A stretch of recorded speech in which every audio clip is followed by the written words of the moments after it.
வணக்கம் பண்ணியார் அவங்க பனையூர் பண்ணியார்னு நினச்சிட்டாங்க. அதனால திரிசான்ற அந்த பாட்டுல இருந்த திரிசாவை கூட கட் பண்ணி ஆண்டு பிடிக்கிட்டாங்க. நான் ஒன்றும் பண்ண முடியாது. அதுக்கு பதிலா ஆயிஷான்னு மாற்றிருக்கிறோம். அந்த மாதிரி ஒரு நிலைமைக்கு பனையூர் பணியாரம் நினச்சி இந்த வணக்கம் பண்ணியாரில் கை வச்சிட்டாங்க. பத்திரிகை மற்றும் ஊடக கேமரா பத்திரிகையாளர் சங்கம் நண்பர்கள் அனைவருக்கும் என்னுடைய அன்பான வணக்கத்தை தெரிவித்துக்கிறேன். முதல்ல இந்த நிகழ்ச்சி வந்து தாமதமாக தொடங்கியிருக்கு. அதனால ஒரு தொழில்நுட்ப கோளாறு காரணமாக அதுக்காக குழு சார்பாக உங்கள்கிட்ட மன்னிப்பு கேட்டுக்கிறேன். இப்போ ஒருத்தர் வரலன்னு சொன்னால் அவருக்காக இவர் வாங்கிக்குவாரு அப்படின்ற மாதிரி தான் இப்போ நடந்தது. இந்த படத்தில் நான் கதாநாயகன் கிடையாது, நானும் ஒரு கேரக்டர் பண்ணியிருக்கேன். மெயினாக எல்லாருமே அவங்க பக்கம் சிறப்பாக பண்ணியிருக்காங்க. அந்த மாதிரி என் நண்பன் கரு துரைராஜ் அவர்கள் வந்து என்னுடைய ரூம்மேட்டு.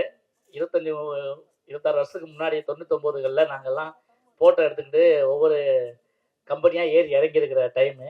ஒரு கட்டத்தில் நாங்களாம் தாக்கு பிடிச்சி அப்படி பண்ணிட்டோம். அவரும் அப்படியே ட்ரை பண்ணிட்டு அப்படியே போயிட்டு நிறைய பிஸ்னஸ்லாம் பண்ணிவிட்டு அதுக்கப்புறம் ஒரு நாள் கழித்து வந்து நம்ம இப்படி ஒரு படம் பண்ண போகிறோம் அப்படின்னு சொல்லி ஆரம்பித்ததான் அந்த படம். அந்த படத்தை ஆரம்பித்து ஒரு வேகத்தில் சசன்னு முடிச்சிட்டாரு. அதில் படம் சினிமா மட்டும்தான் எடுத்துக்கிட்டே கற்றுக்கிறது. ஸோ அது என்ன அப்படிங்கிறத நீங்கள் படம் பார்க்கும்போது தெரிஞ்சுங்க. வெளியே ஒருத்தர் டைட்டில் படிக்கும்போது வணக்கம் பனையூர் அப்படின்றாருக்கோ, அரசியல் பண்ணது யாரு பனையூரில் இல்லைங்க சுழிச்சிருக்குதுங்க அப்படின்னாரு. யாராக இருந்தாலும் சரி, வருவீங்களா வரமாட்டீங்களா, இங்கே சேர்ந்துருங்களா சேர்க்க மாட்டீங்களா சேர மாட்டீங்களா கேட்டிருக்காங்க. உங்களுக்கு 2 ஆப்ஷன் தான் இருக்குது, அதனால வந்துருங்க. 2 ஆப்ஷன் தான் இருக்குன்னு கேட்டுக்கிறேன். அரசியல் பேசலங்க, தயவுசெய்து அரசியலை வந்து பதிவு பண்ணுறாதீங்க. அப்புறம் வந்து இந்த மேடையில் வீட்டில் அனைத்து ஜாம்பவான்களுக்கும் அன்பான வணக்கத்தை தெரிவிச்சுக்கிறேன். எங்கள் அண்ணன் வந்து அன்பு ஸ்ரீகர் அண்ணன், அதாவது சிறு முதலீட்டு தயாரிப்பாளர்களுக்கு வந்து கலங்கரை விளக்கமாக இன்றைக்கும் ஜொலிச்சிட்டு இருக்காரு. அவருக்காக தொடர்ந்து குரல் கொடுத்துட்டு இருக்காரு. அவர் பெரிய ஒரு புரட்சி தான் சொல்லலாம். இன்னும் நிறைய பேருக்கு வந்து அவருக்கு வேலை வாய்ப்புகள் அது இதுன்னு சொல்லி நிறைய விஷயங்கள் பண்ணிட்டு இருக்காரு. அவருக்கு என்னுடைய சார்பாக நன்றி தெரிவிச்சுக்கிறேன். அப்புறம் வந்து எங்கள் அண்ணன் ஆனந்த் பாபு அண்ணன், அவரோட சேர்ந்து 2 படம் பண்ணியிருக்கேன். அடுத்த ஒரு படமும் பண்ண போகிறேன். எனக்கு என்ன விஷயம்னா, சின்ன வயசில் வந்து பாடுவானம் பாடி அந்த படம் பார்க்கும்போது ஒரு ஆசை இருந்தது, எப்படியாச்சும் வந்து இந்த மாதிரி ஒரு டான்ஸ் ஆயிடணும் இல்லைனா ஒரு ஆக்டர் ஆயிடணும் அப்படின்னு நினச்சேன். எனக்கு ஒரு கொடுப்பினை இருக்குது. வசூல்ராஜா எம்பிபிஎஸ்ல நாகேஷ் சார் கூட படம் ஃபுல்லாக சேர்ந்து நடித்த ஒரு வாய்ப்பு. அதுக்கப்புறம் வந்து 1848 சண்டே அதுமா அது நான் சொல்கிறேன் இருக்காதுங்க. 1848ன்னு ஒரு படம். அந்த படத்தில் அண்ணனுக்கு பிஏவா நடிச்சிருக்கேன். ஒரு கனவு வந்து எப்படி நனவாகும் அப்படின்னு சொன்னால், அது எந்த அளவுக்கு உங்கள் லட்சியத்தை நீங்கள் எடுத்துகிட்டு போகிறீங்க அப்படின்னு சொல்லி. எங்கள் அப்பாவும் நானும், எங்கள் அப்பா கம்யூனிஸ்ட்டு, சின்ன வயசில் வந்து தெருமுனை நாடகம் நடிப்போம். அப்படி நடிக்கும்போது எங்கள் அப்பா நாகேஷ் மாதிரி போடுவார், நான் வந்து ஆனந்த் பாபு சார் மாதிரி வாழும் வரை போராடு இந்த மாதிரி நிறைய தெருகளில் ஆடி இருக்கோம். அந்த கனவு அப்படியே நனவாகி அவர் அப்பா கூட நடிச்சிட்டேன், சார் கூட நடிச்சிட்டேன் அப்படிங்கிறது ரொம்ப பெருமையான விஷயம். அதெல்லாம் விட பெரிய விஷயம், நாளை ஒரு மிகப்பெரிய டான்ஸர் கீழே இருந்து அதை பாக்கியத்தை இறைவன் கொடுத்துருக்கான். அதுக்காக இந்த பிரபஞ்சத்துக்கு நன்றி சொல்லிக்கிறேன். அப்புறம் வணக்கம் பண்ணையார் ஒரு புது முயற்சி இந்த படத்தை பற்றி சொல்லி ஆகணும். என்னன்னா, ஒரு மருத்துவ குழு வந்து கிராமத்துக்காக உதவி செய்யறதுக்காக மருத்துவ உதவிக்காக பயணப்படுறாங்க. அந்த ஊர்ல நடக்கிற கதைகள் சம்பவங்கள்லாம் ரொம்ப நகைச்சுவையாகவும் காமெடியாகவும் பண்ணியிருக்காரு. கிட்டத்தட்ட ஜனநாயகனுக்கு ஈக்குவலா வந்து கட்டு வாங்கின படம். ஆனா இந்த படம் வெளியே வந்து 50 கட்டு கொடுத்துருக்காங்க சென்சார்ல. அதே சொன்னாரு, பரவாயில்ல அந்த ஈக்குவலுக்கு நம்ம படம் பண்ணிருக்கோம்னு பெருமையெல்லாம் பேசிக்கிட்டாரு. ஒரு ரொம்ப அதனால இந்த படத்துல நிறைய நகைச்சுவை இருக்குது, நீங்க பார்த்து ரசிக்கலாம். இந்த படத்தில் நடிச்ச அத்தனை தொழில்நுட்ப கலைஞர்கள், நடித்தவங்க என் கூட அஸ்வினி, கார்த்தியா இருக்கட்டும், எல்லாருக்குமே என்னுடைய நன்றியை தெரிவிச்சுக்கிறேன். எல்லாருக்கும் வந்து இவங்க தான் ஒரு நியூ கம்மர்ஸ், அதாவது முதல் குழந்தை மாதிரி தான் இந்த படம். ஆனால் அடுத்த படத்தில் நிறைய விஷயங்களை தெரிஞ்சுக்குவார், பண்ணுவார் கண்டிப்பாக. ஸோ நிகழ்ச்சிக்கு வந்திருக்க அனைவரைக்கும் இன்னும் குழு சார்பாக மீண்டும் ஒரு வரவேற்பை நன்றி தெரிவிச்சுக்க விடைபெற நன்றி, வணக்கம், தேங்க்ஸ். நானே முயற்சி பண்ணி நானே போய் வேலை செஞ்சு இன்னைக்கு நான் ஒரு சங்கத்தை உருவாக்கியிருந்தேன். இதுதான் உண்மையிலேயே உழைப்புக்கு தகுந்த நியாயமான நீதியான உண்மை. என்ன காரணம், அது ஒரு காலத்தில் போய் கேட்கும்போது ஒரு சவுத்துக்குள்ளே இருந்துச்சு சினிமா.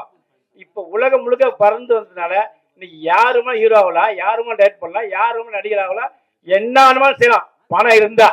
ஆனால் பணம் இருந்தால் படம் ஒழுங்காக எடுத்தால் எப்போதுமே ஜெயிக்கலாம், சினிமா நம்ம நிறந்தா நிற்கலாம். அது காதல் சுகுமா சொல்லும்போது எனக்கு ரொம்ப இருந்துச்சுன்னா, நம்ம ஆனந்த் பாபு சார் சொல்லணும், 1983 நான் கூட உட்காந்து பேசியிருந்தேன். வானம் பாடுவானம் படம் எப்போ வந்துச்சுன்னு 83னாரு. நான் 84ல் ராயபுரத்தில் ஒரு கணேசனுக்கு வந்து சீட்டுக்கு மேலே வேலை செஞ்சேன்.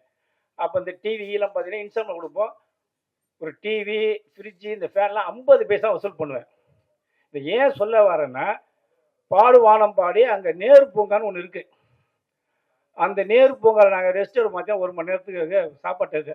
அப்போ சாருடைய பாட்டு வரும்.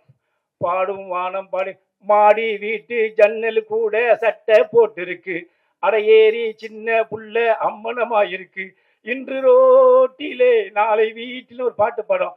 அந்த பாட்டை பார்த்து நான் அழுவேன். ஆமாம் சார், ஏன்னா நாங்கள் அப்பா அம்மாலாம் விட்டுட்டு சினிமாக்க வந்து வாழ்வே அர்ப்பணிச்சுட்டு எதுவுமே இருக்கும்போது உங்களை பாட்டு வச்சு நான் எப்போதுமே இப்போ கூட என்னோட ஆஃபீஸில் எங்கள் அண்ணன் இருக்காரு, யூடியூப் ஆன் பண்ணால் அந்த பாட்டை கேட்காம நான் இருக்க மாட்டேன். இது உண்மை. அன்னைக்கு உண்மையிலேயே வாழ்க்கையில் வந்து ஒவ்வொரு உங்கள் பாட்டை பார்த்தாங்கன்னா உங்களோட வழியை கேட்டால் எல்லாமே ஜெயிச்சிடுவாங்க. உண்மையாக சொல்கிறேன். அதனால இன்னைக்கு வணக்கம் பண்ணையாருடைய இன்னைக்கு துரைராஜ் வந்து வந்திருக்காருன்னா அவர் எல்லாத்தையும் இழந்து திருப்பி வந்து என் சங்கத்தை சொல்றார்.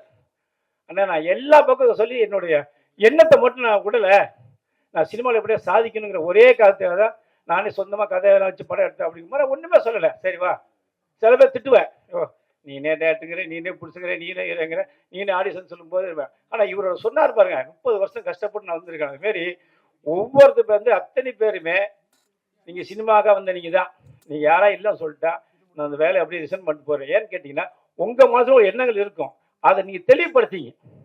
ஏன்னா நீங்கள் வச்சுட்டா பாருங்க 30 வருஷ கனவை முடிச்சு திருப்பி கொண்டு வந்து நீங்கள் வந்து இன்றைக்கி பிடிச்ச வந்து உங்களை வச்சு இன்றைக்கி ஆடியோ ஃபங்க்ஷன் வச்சு இந்த படம் போட்டு அவங்க காட்ட போகிறார். அவர் ஜெயிக்கிறா தோற அப்புறம் அவர் என்ன நிறைவேறுச்சுல, லட்சியம் நிறைவேறுச்சுல. இதுதான் சினிமா. என்னைக்குமே சொல்கிறேன் நான், ஒவ்வொன்றும் எந்த ஸ்டேஜ் போனாலும் 35 வருஷம் ஆனாலும் 40 வருஷம் ஆனது சார் நீங்கள் நான் பாராட்டுறேன். அவர் டான்ஸ் யாரும் ஆட முடியுமா? இன்னும் எவனும் கிடையாது. 2 ஆட்டம் ஆட்டுவான் வராது. இவர் டான்ஸில் எவனுமே கிடையாது. நீங்கள் 1000 பேர் மைக்கேல் ஜாக்சன் தான். இந்த டான்ஸு முதல் கொண்டு வந்து யார்? ஆனந்த் சார். மெயின் அவர் தான். அதுமாரி சினிமாவை நம்பி இருங்க. அப்போ இன்னொன்று என்னன்னா, நிறைய என்னோட நிறைய பேர் குறை சொல்கிறாங்க. மீடியாவை வந்தால் அந்த மீடியாவை தயவு செய்து எந்த பிஆர்ஓ வந்தாலும் சரி அவங்களுக்கு மரியாதை கொடுங்க. அவங்களுக்கு என்னால் சினிமா செய்யுங்க. இல்லைன்னா நான் அடுத்த ஃபங்க்ஷனில் பேரை விட்டு சொல்லிடுவேன். ஏன்னா ஒரு பிஆர்ஓ தான் ஒரு படத்து ப்ரொமோஷனு நான் சொல்லி ஆகணும். ஒரு அமௌண்ட் வாங்குறான், 1 லட்சம் 2 லட்சம் சொல்லிட்டு அமௌண்ட்டை வாங்கிட்டு அப்படியே எடுத்து சொல்லிடுறான் ஒரு 1 லட்ச ரூபா பையில். யாரே பிஆர்ஓ பாக்கி எடுத்து கொடுத்து எதுவுமே கொடுக்காம போயிடுறாங்க. என் சங்கத்தை வந்து கம்ப்ளைண்ட் பண்ணுறான். நான் யார் என்ன சொல்கிறது? அதனால் எல்லா செலவு பண்ணி முடிச்சுட்டு ஒரு ஆடியன்ஸ் பண்ணும்போது அந்த புருஷரை காப்பாற்றுங்க. இந்த பிஆர்ஓக்கு தான் பொதுவாக சொல்கிறேன். அடுத்த நான் பேர் சொல்ல ஆரம்பிச்சிடுவேன். தயவு செய்து ஒரு தயாரிப்பாளர் காப்பாற்றுங்க. கழிச்சு அதை கொண்டு வந்து பெருசா தொழிலில் பாருங்க வச்சு மொத்தமாக காசு சூட்டிட்டு அந்த புருஷன் தெருவில் நடந்து போயிட்டு இருக்கான், பிஆர் உங்களுக்கு காரில் போயிட்டு இருக்கான். அதெல்லாம் பண்ணாமல் தயவு செய்து தெளிவு பண்ணுங்க. மீடியா தான் மெயின் சினிமாவுக்கு முதுகெலும்புன்னு சொல்லி இந்த வழக்கம் பண்ணார். மிகப்பெரிய வெற்றி அடைங்க. எல்லாம் சப்போர்ட் பண்ணுங்க. இன்னும் நிறைய பேர் பேச வேண்டியது இருக்கு. என்ன காரணம்? ஒரு சினிமா எதை பண்ணார் இவர் நல்லா தான் அடுத்த ஒரு படம் எடுக்க முடியும். இவர் ஏற்றா அந்த படம் இருப்பார், தோற்று மாதிரி படம் இருப்பாரா? அதனால ஒரு தயாரிப்பாளரை காப்பாற்றுங்க. அவர் மைண்டு படம் எடுத்தாருன்னா உங்களுக்கு தான் வருமானம். இவர் படம் எடுக்கலாம் அடுத்தவங்களுக்கு வருமானம் தெரிஞ்சுட்டு நல்லபடியாக இந்த படத்தை கொண்டு சேருங்க. நன்றி, வணக்கம்.